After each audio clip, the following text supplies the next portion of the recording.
गूंजने लगी। अरे ये आज फिर से कहाँ जा रही है बात, कोई रोको इसे। अरे कोई सुन रहा है, हम उस तक नहीं पहुँच पा रहे हैं, कोई रोक लो इस लड़की को। अपने पीछे दौड़ रहे लोगों को पीछे छोड़ते हुए एक बेचैन सी लड़की उस नदी की ओर दौड़ी चली आ रही थी। उसकी आंख से आंसू झलककर जमीन पर लुढ़क रहे थे। जमीन पर पड़े कांटे उसके पाँव में चुभे हुए थे, जहाँ से खून बह रहा था।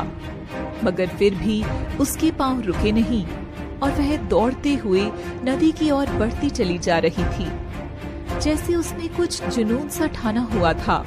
तेज हवा में भागती उस लड़की की साड़ी का पल्लू उसके आंचल को छोड़ता हुआ हवा में लहराने लगा है और कहीं अटक गया है, जिससे उसके कदम भी रुक गए थे।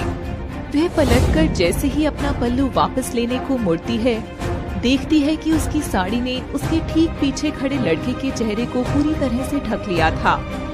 लड़की अपना पल्लू खींचती जा रही थी।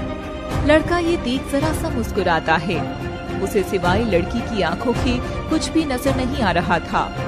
और जैसे ही वह अपनी साड़ी पूरी तरह संभालती है, अचानक से उसे वहाँ पास आ रही भीड़ की आवाज आ जाती है। देखो देखो वो रही, जल्दी चलो इससे पहले कि वो चले। ये सुनते ही लड़की कुछ भी देखे बिना वहाँ से फिर नदी की ओर भागने लगती है। शायद उसे उन लोगों से किसी बात का डर था, किसी चीज का। बताइए आप सब।